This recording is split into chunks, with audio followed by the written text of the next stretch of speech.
তওবা করে নেই, দোয়া পড়ে নেই। আস্তাগফিরুল্লাহ রাব্বি মিন কুল্লি যামবিন ওয়া আতুবু ইলাইহি লা হাওলা ওয়া লা কুওয়াতা ইল্লা বিল্লাহিল আলিয়্যিল আযীম। أستغفر الله ربي من كل ذنب وأتوب إليه لا حول ولا قوة إلا بالله العلي العظيم. اللهم صل على محمد وعلى آل محمد كما صليت على إبراهيم وعلى آل إبراهيم إنك حميد مجيد. اللهم بارك على محمد وعلى آل محمد كما باركت على إبراهيم وعلى آل إبراهيم إنك حميد مجيد. أعوذ بالله من الشيطان الرجيم.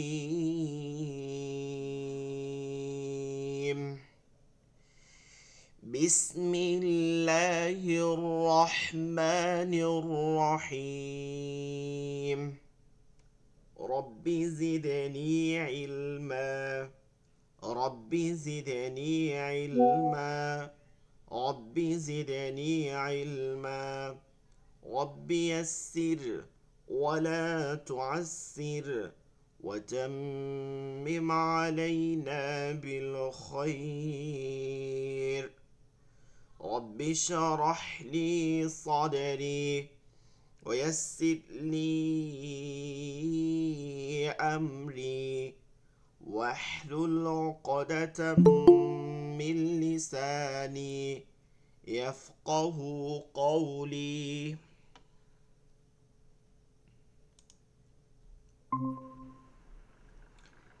আচ্ছা, আসসালামু আলাইকুম। ওয়ালাইকুম আসসালাম রহমতুল্লাহ। আচ্ছা, আমরা এতক্ষণ দোয়া পড়তেছিলাম।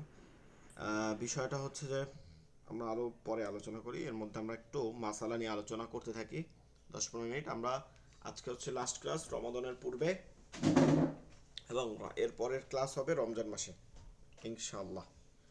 আল্লাহুম্মা বাল্লিগনা রমাদান।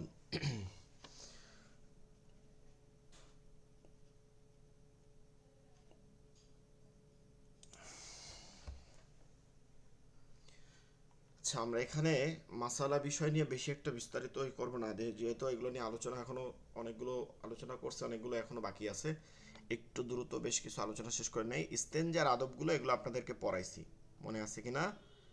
ঠিক আছে, অজুভঙ্গের কারণসমূহ পড়াইছি, এগুলো অবশ্যই আপনারা দেখবেন। শোনেন, এগুলো এই যে এলেমগুলো আছে, এলেম দুই ধরনের হয়। ঠিক আছে, এলেম হচ্ছে দুই ধরনের, একটা হচ্ছে ফরজে আইন, আর একটা হচ্ছে ফরদে কিফায়া। হ্যাঁ, ফরজে আইন হচ্ছে যেই এলেমগুলো অর্জন করতে, মানে যেই এলেম থেকে সারা দিন ভর যে আমরা দিনই যে কাজ করি, এইরকম যে জীবনে যত কাজ লাগে প্রয়োজন, এইরকম যে জরুরত, কাজের জন্য জরুরত যে এলেমগুলো লাগে, এই এলেম অর্জন করা হচ্ছে ফরজে আইন। ওই যে একটা হাদিস আছে না, তলাবুল ইলমি ফারিদাতুন আলা কুল্লি মুসলিম। একটা হাদিস আছে হচ্ছে কি, তলাবুল ইলমি ফারিদাতুন আলা কুল্লি মুসলিম। প্রত্যেক প্রত্যেক নরনারী মুসলিমের উপর তলাব মানে হচ্ছে অন্বেষণ করা। তলাবুল ইলমি ফারিদাতুন আলা কুল্লি মুসলিম। প্রত্যেকজন তলেব মানে আমরা সবাই, ওই যে বল না ছাত্র তলেব মানে অন্বেষণ করে, যে এলেম অন্বেষণকারী, এর উপরে ফরজ প্রত্যেক নরনারী। এইটা ফুকাহে কেরাম বলছে ফরজ, কোন ফরজ? এটা ফরজে আইন বোঝাচ্ছে। যেই ফরজগুলো না আদায় মানে না শিখলে, একদমই যদি না শিখি, তাহলে আমরা প্রতিনিয়ত যে আমলগুলো আছে এগুলো সে আমাদের সই হবে না। এগুলো শেখা আমাদের জন্য জরুরি। যদিও এটা আহ, এত ছোট না, যেখানে আমরা যে একটা লেকচার শিট দিচ্ছি এটার মধ্যে না, আরও বেশ কিছু বাহিরে অনেক আমল আছে। হ্যাঁ, যেমন অনেক আমল আছে। এখন অনেক কথা বলতে পারতেছি না অনলাইনে, যেহেতু অনেক কিছু ভিডিও রেকর্ড হচ্ছে, কথাগুলো বলতেও অনেকের লজ্জার বিষয় আছে। হ্যাঁ, একজন স্বামী স্ত্রীর যে সম্পর্ক, মধ্যবর্তী যে সম্পর্কের বিভিন্ন মাসালা আছে, এগুলো জানা, এগুলো ফরজ, এগুলো জানা হচ্ছে ফরজ। ঠিক আছে? ইসলাম কোনো সাধু সন্ন্যাসীর ধর্ম না। ইসলাম হচ্ছে সামাজিক ধর্ম। রাষ্ট্র পরিচালনা হইতে একদম কবরের মধ্যে ওই যে বলে না মাটির আলোচনা, হ্যাঁ মাটির নিচের আলোচনা ইসলামে আছে, এটা সত্য কথা, এটাও আলোচনা করতে হবে। আবার রাষ্ট্র পরিচালনার আলোচনাও আছে, আন্তর্জাতিক যে পরিমণ্ডল এটাও আলোচনা আছে, ইসলামে সব আছে। এখন আমরা যদি না মানি সেটা হচ্ছে আলাদা বিষয়, কিন্তু ইসলামে সব আছে। ইসলাম ধর্ম হচ্ছে সকলেই। তো বিষয়টা হচ্ছে যে এরকম বেশ কিছু বিষয় আছে, যেমন বিবাহ সম্পর্কে আমাদের জ্ঞান থাকা, এটা ফরজ। এই সম্পর্কে জ্ঞান আমরা অনেকে রাখিই না। ঠিক আছে? আমাদের সমাজে অনেকগুলো বিয়ে অবৈধই হয় না, অবৈধ হয়। হ্যাঁ, যেমন ধরেন অনেক আহ, স্বামী স্ত্রীর মধ্যে ডিভোর্স হয়ে যায় কোনো কারণে, বা স্বামী ডিভোর্স দিয়ে গেছে, দেখা যায় যে 4 মাস পার হয় না তার আগেই বিয়ে দিয়ে দেয়। ঠিক আছে? এরকম পার হইতে দেয় না, ইদ্যত পার হয় না, 4 ইদ্যত পার হয় না তার আগেই বিয়ে দিয়ে দেয়। অর্থাৎ 4টা যে যে আছে ঋতু, মানে হায়েজ আছে, এই 4টা হায়েজ না পার হওয়ার আগে তাকে বিয়ে দিয়ে দেয়। তো বিষয়টা হচ্ছে যে তখন এটা কি হয় না, বৈধ হয় না। এটা অপেক্ষা করতে হবে, দেখতে হবে এই এর পর্যন্ত। এর পিছনে বেশ কিছু সংজ্ঞাও আছে। তো এরকম অনেক কিছু আছে, বিবাহ শাদীর পরবর্তী, কুরবানি, আকিকা, তারপরে হচ্ছে যেগুলো আমাদের উপরে বিভিন্ন রকম মাসালা আছে, এগুলো জেনে নেওয়া। তো আমরা এখানে কিছু বিষয় নেওয়া হয়েছে যেটা একদম খুবই জরুরত, এগুলো ওই জরুরতের অংশ, এবং এগুলো শিক্ষা করা হচ্ছে ফরজে আইন, ফরজে কিফায়া না। ফরজে কিফায়া হচ্ছে ওই এলেম, যে এলেমটা হচ্ছে কিছু সংখ্যক মানুষ জানলে ফরজে আইনের যে এলেমগুলো আছে ওগুলো যেমন থাকবে, এবং আরও বেশ কিছু যে বিষয়গুলো, এগুলো প্রতিনিয়ত যে প্রশ্ন আসবে ফরজে আইনের বিষয়, এই প্রশ্ন আসলে এগুলোর যেন উত্তর দেওয়া যায়, এগুলো যেন প্রশ্নাতীত না হয়, এগুলোর জন্য যে এলেম শিক্ষা করতে হবে বেশ কিছু সংখ্যক মানুষ সমাজ থেকে, এটাকে ফরজে কিফায়া বলে, কিছু সংখ্যক আদায় করলে হবে। তো ফরজে আইনের মধ্যে এগুলো তাই আমরা সবাই অবশ্যই গুরুত্ব দেব। অজুর ফরজ সমূহ, এই 4টা কিন্তু অঙ্গ, এগুলো আমরা পড়াইছি। এরপর অজু করার তরিকা, এইটাও পড়াইছি, এটাও পড়াইছিলাম, মনে আছে কিনা অজু করার তরিকা? তাই না শখ ভাই, অজু করার তরিকা পড়াইছিলাম না? মনে হয় পড়াননি, এটা মনে হয় পড়াননি। অজু করার তরিকা পড়াইনি তাই? আচ্ছা, না। অজুর ফরজ সমূহ 4টা যেটা আছে, এটা হচ্ছে ফরজ, একদম ফরজে আইন, আদায় কি করতেই হবে। এখন এই 4টা অঙ্গ আদায় করতে গেলে আপনাকে সুন্নত আদায় করতে হবে। আল্লাহ রাসূল সাল্লাল্লাহু আলাইহি সাল্লাম যে সুন্নতগুলো দিছে, এই বিশেষ করে সুন্নতে মুআক্কাদা যেগুলো আছে, এগুলো আমাদের জন্য আদায় করা খুবই গুরুত্বপূর্ণ। কারণ হচ্ছে এগুলো দ্বারা ফরজগুলো সুন্দর হয়ে যায়। যেমন ধরেন আমরা জোহর, জোহরের নামাজের আগে 4 রাকাত নামাজ পড়ি, তাই না, সুন্নতে মুআক্কাদা। তারপরে আমরা মাগরিবের পরে পড়ি। তারপরে আমরা দেখি ফজরের আগে 2 রাকাত পড়ি। এগুলোর পিছনে অনেক সংজ্ঞা আছে, এগুলোর যদি আপনি ব্যাখ্যা দেখেন অনেক ব্যাখ্যা আছে। জহুরে মানুষ অনেক কাজের মধ্যে থাকে, ঠিক তখন যাই ঠাস করে যদি ফরজ পড়ে তাহলে ওর মধ্যে কি হবে, ভুল হবে, ওর মধ্যে ধ্যান আসবে না। তো দেখেন ফরজটা কিন্তু কোনো ছাড় নেই, কিন্তু সুন্নাতে কি আছে, ছাড় আছে। এর জন্য আগে ভাগে গিয়ে যখন সুন্নাত পড়বেন তখন ধীরে ধীরে নামাজের মধ্যে এটা চলে আসবে আপনার ধ্যান। তো এর জন্য এরকম সুন্নাতের প্রতিটা উপকার আছে। ঠিক অজুর সুন্নাত আদায় করলে অজুর ফরজ আদায় হয়ে যাবে, সুন্নাত আদায় করবেন ফরজ আদায় হয়ে যাবে।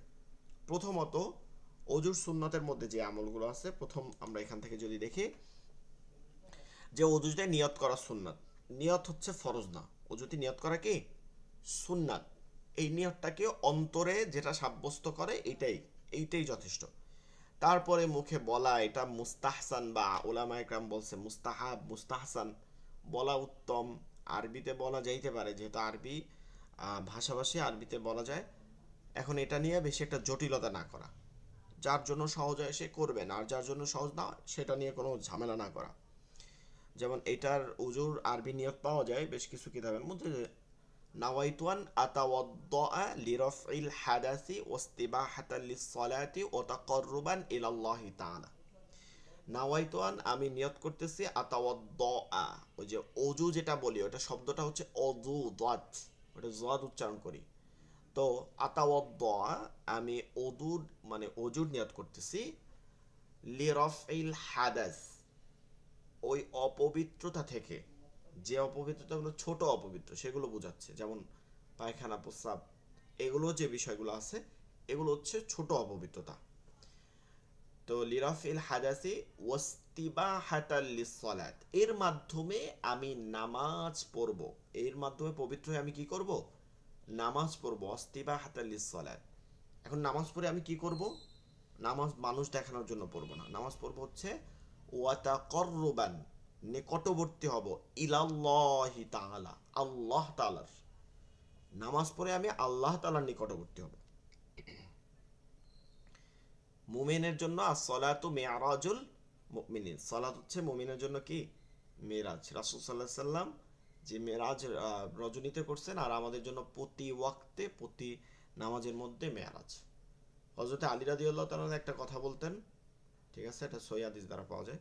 তিনি বলতেন যে আমার যখন আল্লাহর সাথে কথা বলতে ইচ্ছা করে, মানে আমি যখন বলি এরকম যে আমি বলতেছি আল্লাহ শুনবে, তখন আমি নামাজে দাঁড়ায় যেতাম, আমি বলতাম জানতাম যে আল্লাহ শুনতেছে, নামাজে দাঁড়ায় যেতাম। আর যখন আমার ইচ্ছা করতো যে আল্লাহর কথাগুলো কালামগুলো আমি শুনি, তখন আমি কোরআন তেলাওয়াত করে বসতে যেতাম। সুবহানাল্লাহ, মানে কোরআন তো আল্লাহর কালাম, তেলাওয়াত করলে ওইগুলোর আসলে আমরা তো অর্থ বুঝি না, অর্থ যত বুঝবো তত মনে হবে যে আল্লাহ তাআলা কি বলতেছে আমাকে। তো এই হচ্ছে বিষয়। আমরা অবশ্যই আহ, নিয়ত করব, সুন্নাত মুস্তাহাব, এটা নিয়ে ঝামেলা নাই কোনো। এরপর হচ্ছে বিসমিল্লাহ পড়া, বিসমিল্লাহ রহমান রহিম বা বিসমিল্লাহ এতটুকু পড়ে নিলেই যথেষ্ট। এরপরে হচ্ছে দুই হাতের কবজি সহ তিনবার ধোয়া, ঠিক আছে, দুই হাতের কবজি, কবজি হচ্ছে এটাকে বলে, এটা তিনবার ধোয়া। যদি আপনি বালতি বা ছোট কোনো দিয়ে পানি উঠাইয়া করতে চান, তাহলে আগে এক সাইড থেকে হালকাভাবে একটু পানি নিয়ে আগে হাতটা কবজিটা ভালো করে তিনবার ধুইতে হবে, এরপরে পানির মধ্যে হাত ভিজাইতে হবে পরিপূর্ণ পার হাত। তো বেশিরভাগ চেষ্টা করা ঢেলে উজু করা, এটা উত্তম, ঠিক আছে, ঢেলে উজু করা, কারণ পানির মধ্যে আপনার কোনো অপবিত্র গেলে ওইটা পুরো পানিটা অপবিত্র করে। এটা ছোট ছোট আটকা পানির মধ্যে, বড় যে পুকুর বা আমরা যার মধ্যে যেমন সুইমিং পুল এই টাইপের জিনিসে করলে সমস্যা নেই, যেটা আটকা থাকলেও বড় এবং যেটা বহমান থাকে তাহলে আর কোনো সমস্যা নেই। তো কবজি সহ তিনবার ধৌত করা, কয়বার, ভালো করে তিনবার ধৌত করা। এরপর তিনবার মিসওয়াক করা, মিসওয়াক তো আমরা চিনি যে এরকম যেটা থাকে, ঠিক আছে, আমার এখন তো এখানে নাই, বাথরুমের মধ্যে আছে।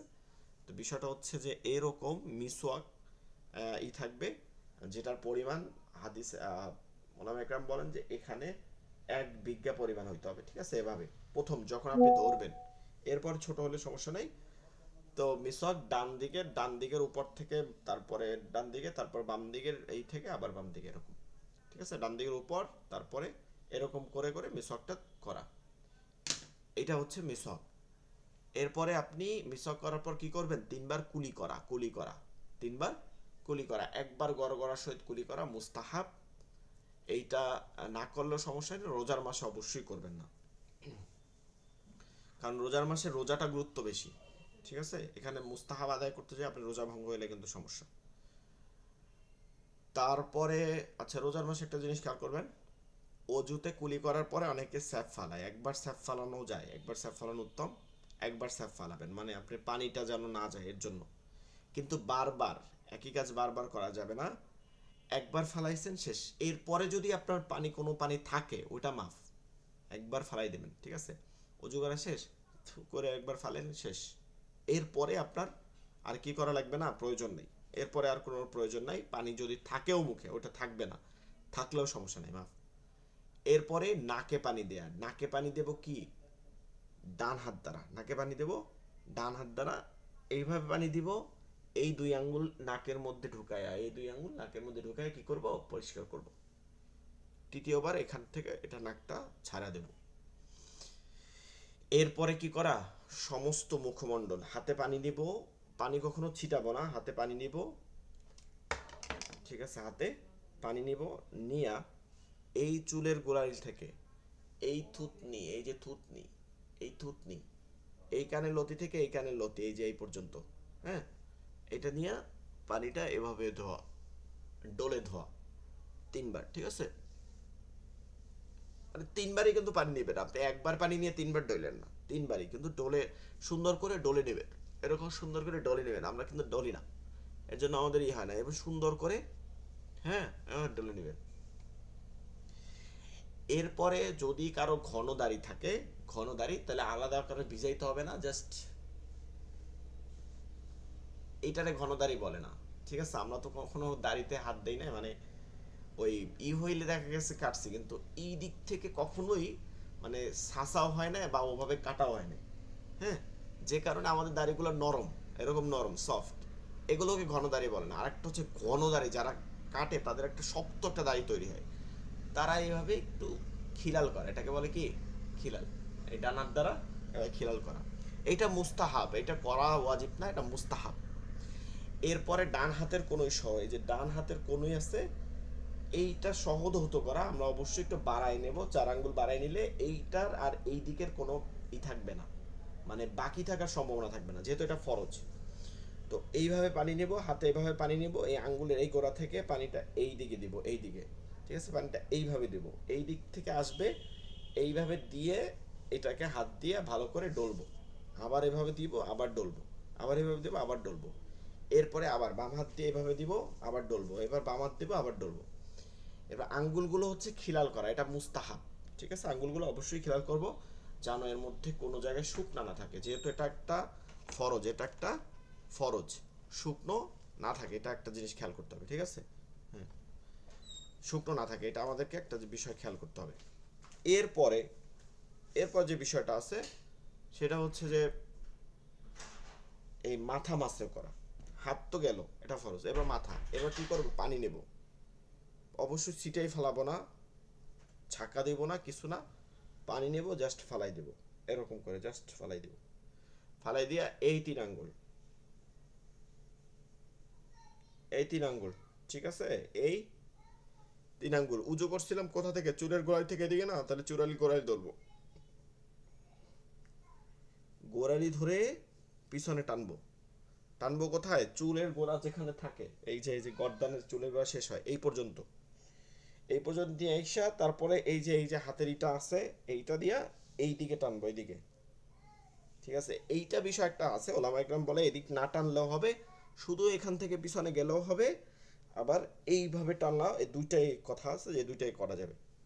এটা করার পরেও দেখেন, আমরা আর হাত ভিজাবো না, এখনো বাকি আছে, আমরা কিন্তু এই 2 আঙ্গুল উপরে জায়গায় রাখছিলাম, এই 2 আঙ্গুল, ঠিক আছে? তো এখন এটাকে কানের মধ্যে দিয়ে দিব, কানের এইতে দিয়ে দিব কানের মধ্যে, আর এইটা দেব কানের উপরে, এটা কানের উপরে, এই বুড়া, এই যে বুড়া আঙ্গুল, ঠিক আছে, এটা দেব কানের উপরে, এভাবে করবে। কান মাসে করা হয়ে গেছে। এখনো কিন্তু আমার এই 2 হাতের পিছন সাইডটা ভিজা আছে, এই 2 হাতের পিছন সাইড। এবার গর্দার মাসে করা মুস্তাহাব, ঠিক আছে? সুন্নাত না, মুস্তাহাবের পর্যায়ে পড়ছে, সুন্নাতের একটা অংশ।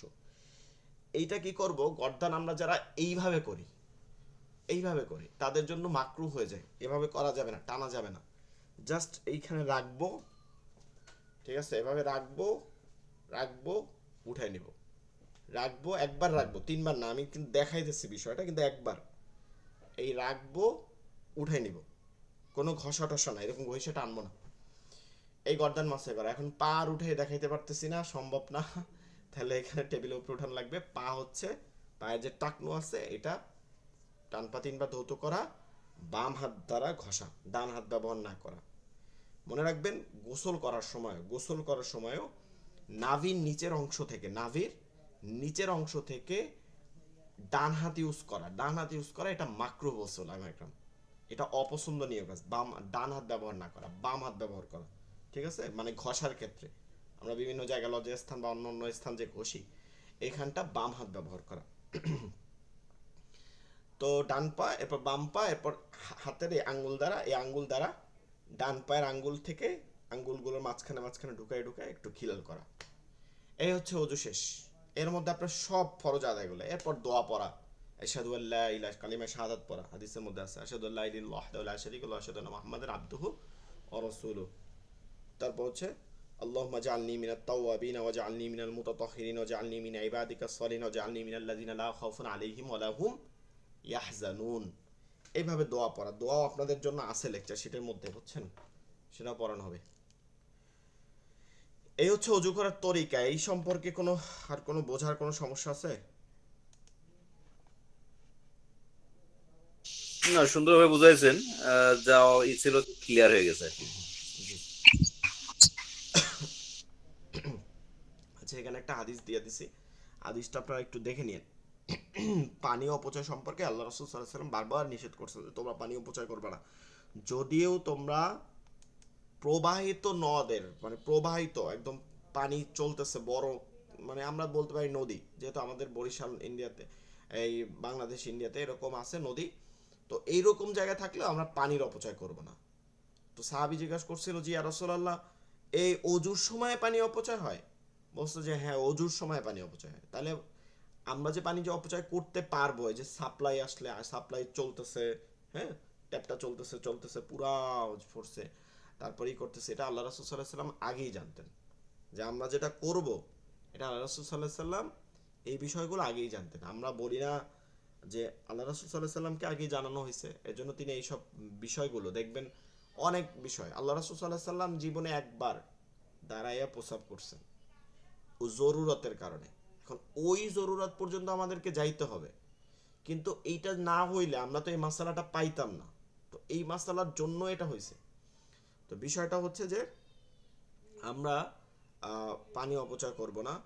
আমরা দেখবেন যে আমাদের সব মসজিদগুলোতে টেপ এরকম পাওয়া যায় না। এখন কি করবো, আমরাও মসজিদ গ্রামে বাড়ি করছি, নিজেই কল কিনছি, কিন্তু পাওয়া যায় না। কিন্তু কিছু কল আছে, আমি দেখছি ইউরোপে বা ওদের কিছু কল আছে, কলটা জাস্ট মানে উপরের দিকে টানলে ওটা চলে, এবার নিজে নিজে নিজে নিজে বন্ধ হয়ে যায়, ঠিক আছে, আবার টান দেয়, চলে। তো মানে না, আধুনিক যেটা সেন্সর ওটা না, জাস্ট টান দিলে চলে। এই ধরনের কল অজুতে ব্যবহার করা সুন্নাত, এটা একটা খুব ভালো জিনিস। পানিটা কি হয় না, অপচয় হয় না। দেখেন মাথা মাসে করতে কিন্তু অনেক সময় লাগে, তো এই সময় কলটা বন্ধ করা আবারই করে, এটা একটা ঝামেলার কাজ। কিন্তু এই সময় যদি আপনি পানি নেওয়ার পরে ও যদি নিজে বন্ধ হয়ে যায়, তো আপনি মাথাটা সুন্দর করে মাসে করতেছেন সময় নিয়ে, তাহলে আর ঝামেলা নেই। যাই হোক, এ ধরনের কল আসলে আমি আমার বাংলাদেশে দেখি না, এই অঞ্চলে দেখি না, ঢাকা ঢাকা থাকতে পারে। এসএসজি ওই যে গার মশানের একটা কোশ্চেন ছিল আর কি। জি জি জি, বলেন। এটা নিয়ে মানে বর্তমানে অনেক মানে ইয়ে হয়, ফতোয়া দেয় সেটা। হ্যাঁ, হ্যাঁ। তো এখন সারা জীবন তো ওটা টাইনাই আসছে, আপনি আবার আজকে দেখলেন ও আচ্ছা, এইভাবে সোয়াই টানা, রাখা। এইভাবে টানা, এইভাবে হ্যাঁ, টানা হ্যাঁ। সম্পর্কে টাইনা আসছেন, কিন্তু এইভাবে টানা সম্পর্কে সকল ওলামা ইকরাম বলছেন এটা মাকরু।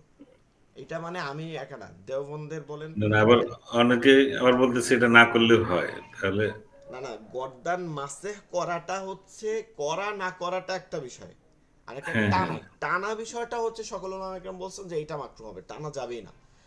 আর করা আর না করার মধ্যে যেমন আহলে হাদিস বা সালাফি যারা আছে তারা বলে যে এটা করা না, কারণ এই হাদিসটা দুর্বল বলে, জয়ীফ বলে, ঠিক আছে। আর যত দেওবন্দের আলেম বা আমরা যারা এদিকে আছি সবাই তো দেওবন্দ থেকে বেশিরভাগই হচ্ছে, আমরাও যারা সুন্নি তারাও দেওবন্দেরই সুন্নি, তারাও সবাই সুন্নি বলতে আসলে শব্দটা এরকম না। আহলে হাদিস যারা তারাও সুন্নি, এইভাবে বললে লাভ নাই, সুন্নি হচ্ছে একটা বড় শব্দ, যদিও আমরা নিজেদের অন্য কেউ বেশি কেউ ব্যবহার করে, এটা ঠিক না। সুন্নি আমরা সবাই, রাসূল সাল্লাল্লাহু আলাইহি সাল্লাম সুন্নাত যারা আদায় করে, শিয়াদের মধ্যে সুন্নিটা কম, শিয়ারা সুন্নি না, ঠিক আছে, শিয়ারা সুন্নি না, কিন্তু আমরা সুন্নি।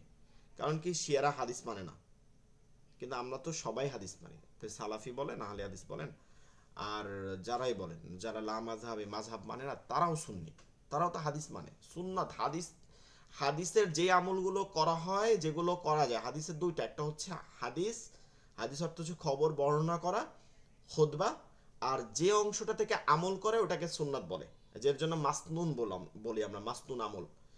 এই যে মাসনুন আমল তো সবাই করি আমরা, আমরা কে নামে শখ করি, কে নামে শখের মাসালা বলি, কে না অজু করি না, সুন্নাতগুলো সবগুলো করি। এখন এই গর্দান মাসে করা মুস্তাহাব, এটা কিন্তু সুন্নাত বলা হইতেছে না। এটা যদিও দুর্বল হইলেও এটা একটা জাস্ট আমল, খুব ছোট আমল। এটার প্রতি মানে এজমা কিয়াসের ক্ষেত্রে এটার প্রতি সমর্থন করছেন। তো এই কারণে এটা আমরা করি, এবং এইটার সাইন্টিফিক্যালি অনেক উপকার আছে। এটা আমেরিকান, এটা একটা ওয়াজ শুনছিলাম যে হ্যাঁ হ্যাঁ, আমেরিকান এক ডাক্তার বলছিল, ঠিক আছে, ডাক্তার বলছিলেন এখানে আমেরিকান এক ডাক্তার শুনছি। বলছিল এটা। আমির হামজা সাহেব বলছিল আর কি, শুনছি আমির হামজা যেটা। সাহেব বলছে, আমার আমার এক উস্তাদও বলছে এটা, তার মুখ থেকে আমি ডাইরেক্ট শোনা। আমার মাদ্রাসার যে প্রিন্সিপাল আবু জাফর মোহাম্মদ সালে চাঁদপুরে, যারা আপনারা ইউটিউবে সার্চ দিলেও পাবেন তার। ঢাকাতে একটা মসজিদের খতিব, এবং গাজীপুর, এখন বর্তমানে গাজীপুর কামিল মাদ্রাসার প্রিন্সিপাল। তো উনি এই কথাটা বলছে, উনি প্রায় 30 বছর যাবৎ হাদিস পড়াইছে, বুখারী শরীফ পড়াইছে। তো উনি এই কথাটা বলছে যে ওই ডাক্তার বলছিল এক ব্যক্তিকে উজু করে দেখা যে তুমি এটা শিখছো কার কাছ থেকে? বলছে এটা তো আমরা অনেক আগে থেকে শিখছি। বলছে যে এইটা করবে সে পাগল হবে না পুরো জীবনে, কারণ এইখান থেকে ব্রেনের সাথে থাকে সংযুক্ত, এর জন্য।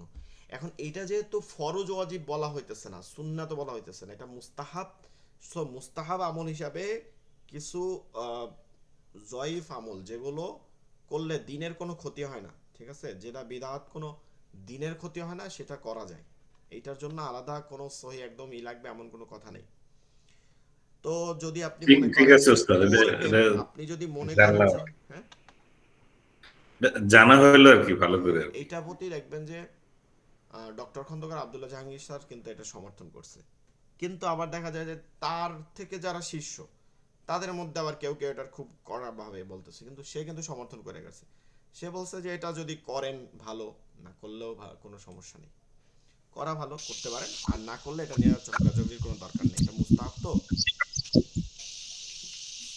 আচ্ছা, আমরা একটু আরেকটা বিষয় আলোচনা করবে, পরে পড়ায় যাব। গোসলের ফরজ সময়, এটা খুব গুরুত্বপূর্ণ, ঠিক আছে, এটা খুব ভালো করে দেখবেন। গোসলের 3টি ফরজ রয়েছে, ঠিক আছে, মানে আমাদের কিন্তু গোসল কয়েক ধরনের। ফরজ গোসল, তারপর হচ্ছে সুন্নাত গোসল, এরপর হচ্ছে নফল গোসল। সুন্নাত গোসলের মধ্যে যেমন আহ, জুমার নামাজে যাওয়ার আগে গোসল করা, এটা রাসূল সাল্লাল্লাহু আলাইহি ওয়াসাল্লাম একটা সুন্নত ছিল। তারপরে হচ্ছে ঈদের নামাজে গোসল করা। নফল গোসল যেমন বিভিন্ন ওকেশনে যেগুলো দেখা যায় যে গোসল করা হয় এগুলো।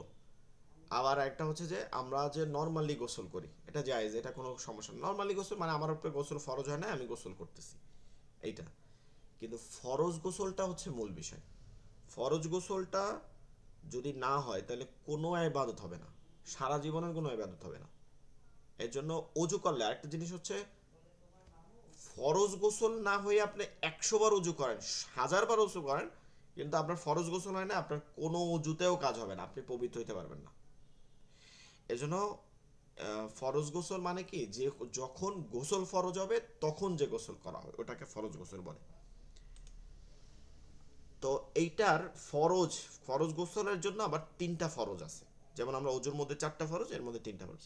গোসলের 3টি ফরজ রয়েছে, যা পালন বা না করলে গোসল সম্পূর্ণ হবে না। এক, কুলি করা। কুলকুলি করা যে জিনিসটা, এটা শব্দটা এরকম বলা হয়েছে এই কারণে, আমরা গড়গড়াশয় যে কুলিটা করি না, ওইটাকে কুলকুলি বোঝা যায়। তো মুখের ভিতর একদম পানি পৌঁছানো ও কুলি করা। রোজা যদি ভাঙ্গার কোনো সম্ভাবনা না থাকে, সতর্কতা যদি নেওয়া যায়, তাহলে অবশ্যই গড়গড়া সহিত কুলি করা, একদম গলার মধ্যে কি করা। তবে রোজার মাসে এটা সতর্ক থাকা। কুলি করা মূল হচ্ছে কি, কুলি করা ভালো করে 3 বার কুলি করা সুন্নাত, 3 বার কুলি করা সুন্নাত, একবার কুলি করা হচ্ছে ফরজ থাকে। 3বারই করবো আমরা, সুন্নাত আদায় করবো যখন।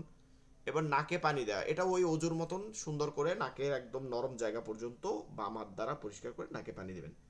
সম্পূর্ণ শরীর, একদম সম্পূর্ণ শরীরে পানি পৌঁছানো, ঠিক আছে। একটা পশম, এটা ভালো করে মনে রাখবেন, এক পশম পরিমাণও যদি শুকনা থাকে, এক পশম পরিমাণও, তাহলে আপনার গোসল হবে না। এর জন্য মা বোন যারা আছে, যাদের আপনার ঘরে স্ত্রী আছে, মা বোন, তাদেরকে বলবেন এই যে নাকেরটা আছে, নাকেরটা পরে, এই যে কানেরটা পরে, এগুলো যেন যখন গোসল করে তখন যেন এগুলো কি করে, একটু নাড়ায় না, একটু পানিটা যেন এর নিচে যায়, ঠিক আছে, অনেক দিন হইলে এগুলো আটকে যায়, এগুলো যেন নিচে যায়। তারপরে যারা আংটি ব্যবহার করে, হ্যাঁ, যারা আংটি ব্যবহার করে, তাদের তাদের জন্য এই আংটিগুলো যেন নিচে পানি যায়, এরকম বিষয়গুলো খেয়াল করা। তারপর যাদের বড় চুল আছে, চুল যেন ভালো করে ভিজে, এগুলো খেয়াল করা, ঠিক আছে, ফরজ গোসলের ক্ষেত্রে। এগুলো মূল কথা। এরপরে এই যে রাসূল সাল্লাল্লাহু আলাইহি সাল্লামের বিষয়টা এখানে দেওয়া হয়েছে যে আপনার এই খেয়াল এইগুলো পানি অপচয় এবং এই সম্পর্কে তার একটা আছে,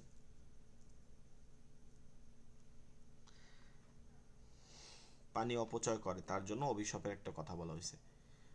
তো ফরজ গোসল করার পদ্ধতি সমূহ, এই সুন্নাতটা আমরা দেখি। ফরজ গোসল করার পদ্ধতি, ফরজ গোসল করার সময় সুন্নত নিয়ম অনুসরণ করা উত্তম।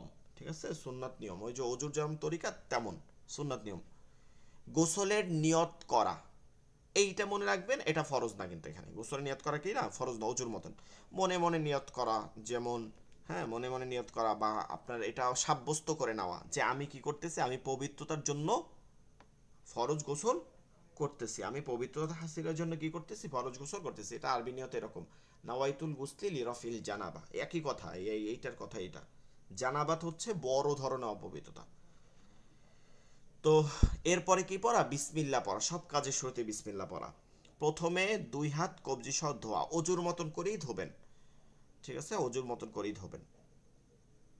এরপর গোপনাঙ্গ পরিষ্কার করা, কি করা, গোপনাঙ্গ পরিষ্কার করা। আচ্ছা, আরেকটা বিষয় মনে রাখবেন, যদি কাপড়ে লজ্জায় স্থানে যদি কাপড়ের মধ্যে অপবিত্র লাগে তাহলে আগে কাপড় পাল্টে নেওয়া। যেই কাপড়টা আপনার অপবিত্র লাগছে ওইটা পরে গোসল করলে এটা কিন্তু পবিত্র হওয়া সম্ভব না, কারণ ওই কাপড়ের ময়লাটা ওই অপবিত্রটা আপনার গায়ে লাগতে থাকবে, অল টাইম লাগতে থাকবে। এর জন্য কি করা, ধরেন একটা লুঙ্গি বা কিছুতে লাগছে, ওইটাকে আলাদাভাবে ধুয়ে নেওয়া, আগে ওইটাকে ধুয়ে নেওয়া। আহ, যদি আপনার কি করবেন, গামছা বা এগুলো ব্যবহার করা এক্সট্রা। যদি একান্ত না থাকে যে গামছা টামছা নাই, তাহলে কি করা, যেই যেই স্থানটা আপনার দৃষ্টিগোচর হইতেছে দেখতেছেন, ওই স্থানটা ভালো করে পানি দিয়ে ধুয়ে নেওয়া, ভালো করে ওটা ছাড়াই নেওয়া। এরপরে আপনি আহ, কবজি সহ ধুইবেন, কবজি সহ ধুইলেন। তারপরে হচ্ছে কি করবেন, এই গোপনাঙ্গ যেটা আছে লজ্জাস্থান এটা পরিষ্কার করা। তারপরে আবার অজু করা, হ্যাঁ অজু করা এবার আবার আপনি কবজি সহ, কারণ আপনার তো হাতেই লাগছে লজ্জাস্থান দেওয়ার পর, এবার কবজি সহ আবার করবেন। অজু করা স্বাভাবিকভাবে নামাজের জন্য যে অজু করা হয় তা করতে হবে, শুধু মনে রাখবেন আহ, পা ধোয়া বাদ দিতে হবে, পা ধোয়া কি করতে হবে, বাদ দিতে হবে। আর এখানে একটা খেয়াল করবেন, অজু করার মতনই আপনি অজু করবেন, ওই যে উপরে কলি করাটা ওইটা কিন্তু এটার মধ্যে আসবে, হ্যাঁ ওইটা কিন্তু এটার বাহিরে না। মানে আপনি কবজি ধুইতেছেন, তারপরে মেসওয়াক করতেছেন, মেসওয়াক ওজুর সময় গোসলের সময় করবেন, এটা সুন্নাত। এরপরে যখন কুলি করতেছেন তখন গড়গড়া সহিত কুলি করতেছেন, আবার নাকে পানি দিতেছেন তখন এই এই ফরজ গোসলের নাকে পানি দিতেছেন 3 বার ভালো করে। এরপরে যে মুখ টুক ধুইতেছেন এটা হচ্ছে সুন্নাত আদায় করতেছেন। ঠিক আছে, হাত ধুইতেছেন, সব ধুইতেছেন, মাথা মাসে পর্যন্ত করতেছেন, শুধু পা ধুইবেন না। এরপরে আপনি কি করবেন, ডান কাত থেকে প্রথমে মাথায় পানি না দেয়, আগে কিন্তু সুন্নাত হচ্ছে ডান কাতে পানি দেয়া, প্রথমে ডান কাতে পানি দেয়া, এরপরে বাম কাতে পানি দেয়া, এরপরে মাথা দ্বারা পানি ঢালা। এটার সাইন্টিফিকও একটা আছে যে আপনি যখন মানে ও গোসল তো হঠাৎ করে পরিবেশ পাল্টে যায় শরীরের সাথে, শরীরে একটা গড়ি গড়ি আছে, তো আপনি যখন হঠাৎ করে মাথায় পানি দিবেন তখন স্ট্রোক করার সম্ভাবনা থাকে। তো এটা সুন্নাত হচ্ছে ডান ডান কাত থেকে পানি ঢালা। এরপরে মাথায় 3 বার পানি ঢালা, এটা 3 বার কথা না, আপনার যদি এই হয় মানে পরিষ্কার হয়ে যায় তাহলে হবে। চুলের গোছা পর্যন্ত পানি পৌঁছানো, মহিলাদের জন্য, বিশেষ করে মহিলাদের জন্য এটা খেয়াল করা। পুরো শরীর ভালোভাবে পানি দ্বারা, হ্যাঁ ডান দিক থেকে কি করব, ডান দিক থেকে শুরু করে বাম দিক ধোয়া এবং শরীরের প্রতিটি অংশ পানি পৌঁছানো, প্রতিটি অংশে পানি পৌঁছানো। পা ধোয়া, যদি গোসলের, একটা মনে রাখবেন, যদি গোসলের জায়গা পানি জমে থাকে, কিছু গোসলখানে পানি জমে থাকে এমন আছে না, ওইখানে যদি হয় তাহলে শেষে ধুতে হবে। অর্থাৎ তাহলে আপনি কি করবেন, ওই যে আহ, স্থানটা যেখানে আছে, যেখানে পানি জমে আছে ওখান থেকে সরে আসবেন একটা পানি নিয়ে, বা ওই পানিটা নামবে, এরপরে আপনি ডান পা বাম পা একবারে পানি দিবেন। কিন্তু যদি আপনি ওইখানটা পানি সরে যায় তাহলে একবারে পানি দিয়ে আসলে এটা পা ধোয়া হয়ে যাবে। যেমন আমাদের বাথরুম, পাকা বাথরুমগুলো যেগুলো হয় এগুলোর মধ্যে কিন্তু পানি জমে থাকে না। এই যে গুরুত্বপূর্ণ যে সতর্কতা বিষয় আছে এগুলো ভালো করে খেয়াল করবে। এই যে চুলের যে মধ্যে ভালো করে কানের কানের যে ভাঁজ আছে, নাভি আছে, এগুলোতে পানি দেওয়া, ঠিক আছে? এই এগুলো ভালো করে খেয়াল করতে হবে।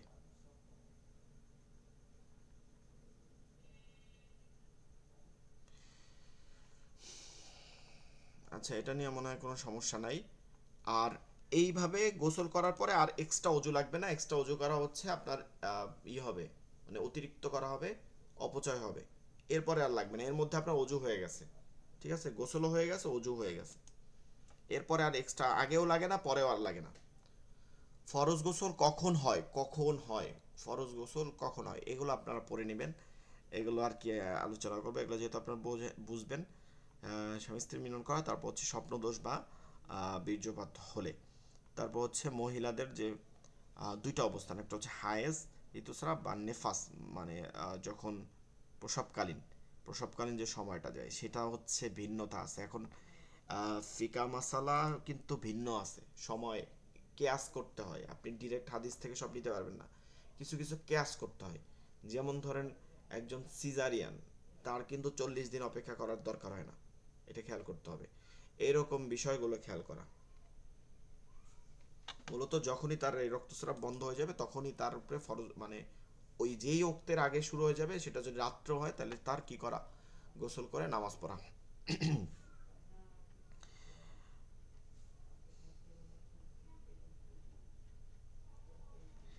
এই যে নামাজ তেলান এগুলো বৈধ হয়, ঠিক আছে? এগুলো বিষয়টা এখানে লিখে দেওয়া হয়েছে। ঠিক আছে, এই পর্যন্তই। এইটা লেকচার শিট এই পর্যন্তই। গোসল সম্পর্কে তো আর কোনো সমস্যা নাই কারো?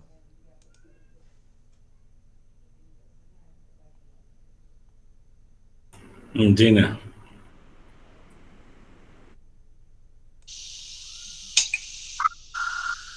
জি আমরা বুঝতে পারছি। জি জি। আচ্ছা, আপনাদেরকে মাদের প্রকারভেদ পড়াইছিলাম, এগুলো কি হয়েছিল আপনাদের?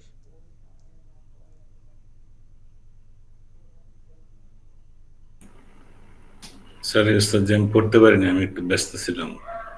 আচ্ছা, 13 নম্বর লেকচার শিট। দেখেন, মাদ একটা খুবই গুরুত্বপূর্ণ বিষয়। কোরআন শরীফ পড়তে গেলে মাদের একটা খুব গুরুত্বপূর্ণ বিষয়। মাদের জন্য অর্থ পরিবর্তন হবে, মাদের জন্য আপনার পড়া সৌন্দর্য নষ্ট হয়ে যাবে। এর জন্য মাদকে আমরা ভালো করে পড়তে হবে। তো মাদের আমরা প্রথম দিকে পড়ছিলাম যে মাদের হরফ তিনটা, জবরে বাম পাশে খালি আলিফ, জেরে বাম পাশে জজমালা ইয়া, পেশে বাম পাশে জজমালা ওয়াও, এই তিনটা মাদের হরফ। এই তিনটার পরে আমি আজকে একটা রাফ করব, একদম ইজিলি রাফ করব, যেটা দ্বারা আমরা সব মাদ বের করব। তো আমরা প্রায় আলোচনার শেষের দিকে আসছিলাম। এইটা আমরা আলোচনা বাকি ছিল যে মাদ্দে লাজিম হারফে মুখাফফাফ। হ্যাঁ, মাদ্দে লাজিম হারফে মুখাফফাফ এটা আলোচনা করছিলাম, মুজাক্কালটা বাকি ছিল। তো এইটা কি মাদের হরফ, এখন আর পিছনে যাব না, পরে আলোচনার সময় সামনের দিকে আলোচনা করে এটা শেষ করব। হরফের মধ্যে, হ্যাঁ হরফের মধ্যে, মানে হরফের মধ্যে কি, হরফের যে নাম আছে তার মধ্যে আমরা নাম পড়ছিলাম না, কফ, নুন, ওর মধ্যে দেখবেন একটা মাদের হরফ আছে, কফ খালি জবর ক, নুন অপেশ নু, সদ খালি জবর স। এই যে, তারপরে হরফের মধ্যে মাদের হরফ, এগুলোর পরে যে মাদের হরফ, মাদের হরফে বামের হরফে তাসদিদ না থাকলে কি থাকে, জজম থাকে। আমরা তো জানি অফ ফাতে জজম হচ্ছে, নুন জজম হচ্ছে, ফদ জজম হচ্ছে। এই যে হচ্ছে, এগুলোকে কি করতে হয়, হরফের নাম চার আলিফ টানে পড়তে হয়। ইয়াকে মাদ্দে লাজিম হারফে মুখাফফাফ বলে। মানে হরফের যে নামটা আছে কফ, কফ নুন, এবার এটাকে চার আলিফ টানবেন, কফ নুন সদ হামিম তসিন ইয়াসিন কাফ হায়া আইন সদ। এইখানে একটু পাল্টে গেছে, আইন চার আলিফ টান হয়েছে, সদ চার আলিফ টান হয়েছে, মাঝখানে আইনে একটা গুন্না হয়েছে। গুন্না হয়েছে এই কারণে যে নুন সাকিন আছে, আইন নুনে জজম আছে, আইন নুনে জজম আছে। এই নুনে জজমের পরে সিন হচ্ছে ইখফার হরফ, সিন হচ্ছে ইখফার হরফ। এটা গুন্না পড়লে আপনি ক্লিয়ার হয়ে যাবেন, যখন গুন্না পড়বো সামনের এই লেকচার শিটে হচ্ছে এটার পরে গুন্না।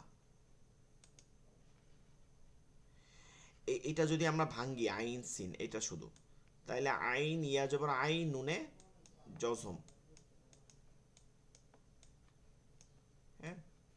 এটা হচ্ছে আইন। এরপরে যে আমরা দেখতেছি এখানে সিন হরফটা, এখানে সদ হরফটা, সরি সদ হরফটা, ওইটা তো এই যে সদ, সদ এরকম দেখতেছি না, তো এটা তো সদ আছে। তো এই নুন সাকিন, এই জজমালা নুনকে নুন সাকিন বলে। আমরা জজমালা কিন্তু পড়ছি, জজম পড়ছি অলরেডি। তো জজমালা নুনকে নুন সাকিন বলে, জজমালা মিমকে মিম সাকিন বলে, জজমালা বাকে বা সাকিন বলে। আপনাকে পড়ানোর সময় বলছিলাম যে সুকুন বা জজমকে যে হরফে হয় সেটাকে সাকিন বলে। তো বিষয়টা হচ্ছে সাকিন। এই সাকিনের পরে, নুন সাকিনের পরে 15টা হরফ হলে তাসা জিমদাল জালজা সিনশিন সদ্দ তজা ফা কফ কাফ। টেকনিক আছে, টেকনিকে পড়াবো যখন আপনারা মুখস্থ হয়ে যাবে। টেকনিকটা হচ্ছে এরকম: তাউসাউ জিমোদালো জালোজা সিনু সিনু সতদত তওজা ফা কফ কাফ। এটা মুখস্থ হয়ে যাবে আপনার। তো এই হরফের মধ্যে সদ আছে, যখনই এটার মধ্যে সদ আসছে গুণনা করতে হবে, নুন সাকিনে কি করতে হয়, গুণনা করতে হয়। তো এই দুই মাদের মধ্যে আবার একটা গুণনা আছে, এর জন্য বলতেছি আইন সদ। আরেকটা বিষয় হচ্ছে এই যে আইন বানান করতেছি, অন্য যত, এই একটা শব্দ একটু ভিন্ন হরফুল মুকাত্তাতে, সেটা হচ্ছে অন্যগুলো মাদের হরফ থেকে, হ্যাঁ এক আলিফ মাদের হরফ থেকে মাদ্দে লাজিম কাল হারফি মুখাফফাফ বা মুসাক্কাল হয়, কিন্তু এইটা মাদ্দে লিন থেকে হয়। একটু খেয়াল করেন তো, আইন ইয়া জবর আই আছে, জবরের বাম পাশে জজমালে ইয়া আছে, ওয়াও ইয়া, এটা মাদের মাদ্দে লিন। এরপরে নুন সাকিন আছে, কি আছে, নুন সাকিন। হ্যাঁ, তো এইখানে আই নুন সাকিনটা কিনা এখানে, এরপরে আছে কি ওয়াকফো, জজম আছে। কথা ছিল কই, লিনের হরফ বামে হরফে ওয়াকফ করলে কি করতে হবে, তিন এক আলিফটা নিয়ে পড়তে হবে, কিন্তু এইখানে এক আলিফটা কি হয়ে যাচ্ছে, এটা যেহেতু হরফুল মুকাত্তাত, এটা চার আলিফ হয়ে যাচ্ছে, ঠিক আছে, হরফুল মুকাত্তাতের কারণে এটা চার আলিফ হয়ে যাচ্ছে। বাকিগুলা মাদের হরফ থেকে হয়, এটা হচ্ছে লিনের হরফ থেকে হয়। যাই হোক, এইগুলো কোনটা মাদের হরফুল কোনটা হচ্ছে মাদের আজিম হারফি মুখাফফাফ, সেটা বুঝবেন হচ্ছে যেগুলোর পরে, মানে যেগুলোর পরে তাসদিদ থাকে না সেগুলো হচ্ছে হরফ হারফি মুখাফফাফ। আচ্ছা, এবার মুসাক্কালে আছে। মুসাক্কাল কি, হরফের মধ্যে, একই কথা ওটার মধ্যে যেটা ভাঙছিলাম, মাদের হরফের বামে, হ্যাঁ, এবার কি থাকবে, তাসদিদ থাকবে। তাসদিদ থাকলে হরফের নাম চারাই টেনে পড়তে হয়। দেখেন আলিফ, এটা কিন্তু হরফুল মুকাত্তার ঠিক, কিন্তু এটা টান নাই, এটা আলিফ টান নাই জানি আমরা, কিন্তু লামের মধ্যে টান ছিল, লাম। হুম। এরপরে হচ্ছে মিম, মিম, মিম। এখন দেখেন লাম, মিম। এখন এইভাবে দুই মিম পরাপর হয় না, দুই মিম না। আমরা তো এটা তাসদিদের সময় পড়ছিলাম, মনে আছে কিনা আপনাদের, যে দুই হরফ পরাপর আরবিতে কখনো কি করে না, হইতে পারে না, মনে আছে কিনা, দুই হরফ কখনো কি হইতে পারে না, এক হরফ আর এক হরফের মধ্যে নেওয়া হয় তাসদিদ দ্বারা। তো এখানে যতগুলো দেখা আছে সবগুলো একই হরফ পরাপর থাকে, এজন্য এখানে দুই মিম মিলাই এক মিম হবে। লামের মিমটা আর মিমের প্রথম মিম দুইটা মিলে একটা হবে, একটা হয়ে কি হবে, তাসদিদ হয়ে যাবে, একটা হয়ে তাসদিদ হয়ে যাবে। এই যে এটাকে এটাকে যদি এক করি তখন এরকম হয়ে যাবে।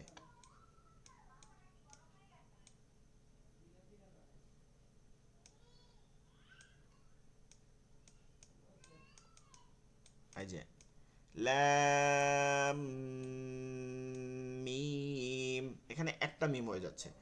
দেখেন এই এক মিমে হওয়ার মাধ্যমে আমরা পাইতেছি না যে মাদের হরফ, জবরের বাম পাশে খালি আলিফ, লাম লাম, এরপরে মাদের হরফ বামে হরফে মিম, মিম, এই যে মিম, মিমে কি আছে, তাসদিদ আছে, কি আছে, তাসদিদ আছে। এই যে এখানেও আমরা লেখা পাই, আমরা এইগুলো কোরআনের মাঝে কিন্তু এভাবে তাসদিদটা দেয়াই থাকে, মিমের উপরে তাসদিদটা দেয়া থাকে। তো মাদের হরফে বামের হরফে তাসদিদ থাকলে মাদে লাজিম হারফি মুসাক্কাল, কোনটা, এই লামটা হচ্ছে হারফি মুসাক্কাল, আর মিমটা কিন্তু মাদে লাজিম হারফি মুখাফফাফ। কারণ কি, আপনি মিমে আইসা তো থামতেছেন, জজম পাইতেছেন, ওইটা এই মাঠটা, এটা কি এই মাঠ। এবার এগুলো টান হবে কি, আলিফ লাম মিম। এবার আরেকটা কাজ হয়ে গেছে, আমরা তো জানি নুন এবং মিমে, এটা এই এর আগের লেকচার সেটা পড়ছি, তাসজিদে নুন ও মিমে তাসজিদ থাকলে ওয়াজিব গুন্না করে পড়তে হয়। তো এর মধ্যে একটা আবার এখন গুণনাও হবে।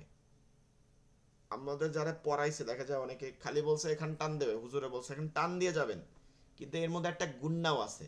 লাম, এটা গুণনা। লাম মিম, যেই চলতেছি এটা টান, কিন্তু লাম এটা গুণনা। কেন গুণনা হয়েছে? নুন মিমে তাসদিদ হলে গুণনা করতে হয়। তাহলে আলিফ লাম মিম, আলিফ লাম মিম صاد, আলিফ লাম মিম র, তসিম মিম, তসিন না কিন্তু সিম হবে। নুন সাকিনের পরে মিম হইলে পরবর্তী মিমকে তাসদিদ দিয়া মিলাই পড়তে হয়। এটা ইদগামে বা গুন্না, এটা গুন্না পড়লে আপনার ক্লিয়ার হয়ে যাবে তখন। তো তখন এখানে সিনকে সিন না পড়ে মিম পড়তে হবে, তসিম মিম হবে, ঠিক আছে? তসিম মিম। এই দুইটা মাছ যতটা কঠিন লাগতেছে, এই দুইটা মাছ ততটাই সহজ। আপনারা একদম এখন থেকে কান চোখ বুঝে মনে রাখবেন। এগুলো থাকে সূরার শুরুতে। 1 নম্বর সূরার শুরুতে, সূরার শুরুতে এই যেটা মাদ্দে লাজিম হরফি মুখাফফাফ বা মাদ্দে লাজিম হরফি মুসাক্কাল সব 4 আলিফ টানতে হয়। তো সব সূরা শুরুতে যখনই এই ধরনের শব্দ দেখবেন 4 আলিফ টানবেন, শেষ। ওইটা কোন মাদ হইছে এটা ব্যাখ্যা তো যেটা বুঝতে পারলে তো ব্যাখ্যা দিতে পারবেন, আর না বুঝলে সমস্যা নাই, 4 আলিফ টান দিতে হবে, দুইটাই।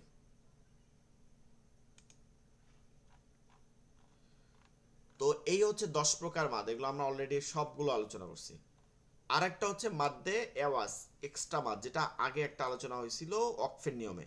ওটা হচ্ছে এটা যে গোলতা ব্যতীত অন্য ওইখানে যে যা ছিল, গোলতা ব্যতীত অন্য কোনো হরফে 2 জবরে অক্ফ করলে 1 জবরকে মনে মনে বাদ দিয়ে আরেক জবরকে এক আলিফ টানিয়া পড়তে হয়, একে মাদ্দে এওয়াজ বলে। যেমন আফওয়া যা, জান ছিল আফওয়া যা, তাওয়া বা কারিমা, মুসাম্মা।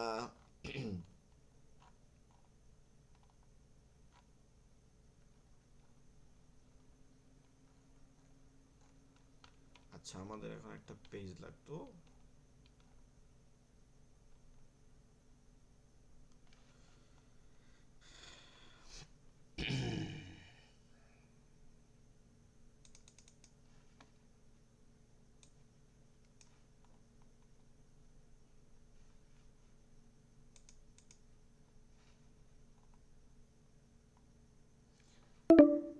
আচ্ছা, আপনারা তো দেখতে পাইতেছেন তাই না? জি। দেখা যাচ্ছে। দেখেন, আমরা এখন একটা রাফ করবো, এটা এক ধরনের রাফ, ঠিক আছে? অঙ্ক করব, অঙ্ক। খুব খেয়াল করবেন। প্রথমে আমরা বেসিক লিখবো, বেসিক, ঠিক আছে? প্রথমে আমরা বেসিক লিখবো।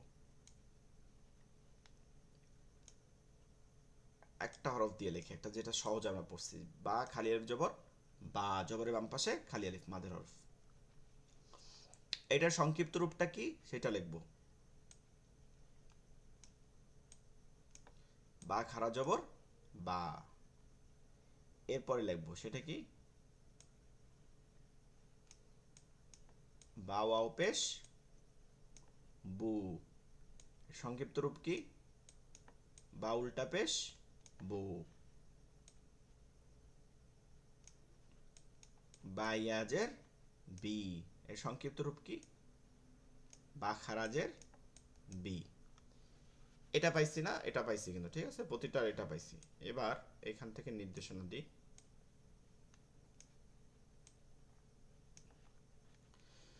এবার খেয়াল করব, এইটা প্রথমে আমরা হইবে যে যে শব্দের মধ্যে এগুলো যদি খালি হয়, এগুলো যদি এরকম দেখি কোনো শব্দের মধ্যে, ঠিক আছে? এরকম দেখি, তাহলে এটা হচ্ছে মাদ্দে তবাই। এটা যখন এরকম শুধু থাকবে তখন এটা কি, মাদ্দে তবাই। কথা বলতে হবে, এগুলো কি মাদ্দে তবাই। যখন শুধু ভাই দেখবো তখন কি মাদ্দে তবাই। আমরা ডাইন সাইডে যেটা দেখতেছি এটা মাদ্দে তবাই। এইটা যখন হামজার উপরে দেখবো, কোন কার উপরে দেখবো, হামজার উপরে, খারা জবর খারাজের উল্টা পেশ, কিংবা হামজা জজমা পেশ উ, এইটা যখন দেখবো, ঠিক আছে? এটা যখন দেখবো তখন এটা হবে মাদ্দে বাদল, কি হবে মাদ্দে বদল, মাদ্দে বদল। এবার এই যত মাদ হয়েছে মাদ্দে বদল বা মাদ্দে তবাই, এর পরে প্লাস দিলাম, হ্যাঁ, এই তিনোটার পরে, তিনোটা সবগুলোর পরে, সবগুলো প্লাসের পরে, সবগুলোর পরে যখনই আপনি থামবেন, পরবর্তী হরফকে থামবেন, থামার সময় কি দিতে হবে? জজম হবে, তার আগের হরফটা জজম হবে। অক্ফের 4 নম্বর নিয়ম, যখনই আপনি থামবেন জজম হবে, তখন এটা 3 আলিফ হবে। কখন? তখন কি হবে? 3 আলিফ। তখন কি কয় হবে?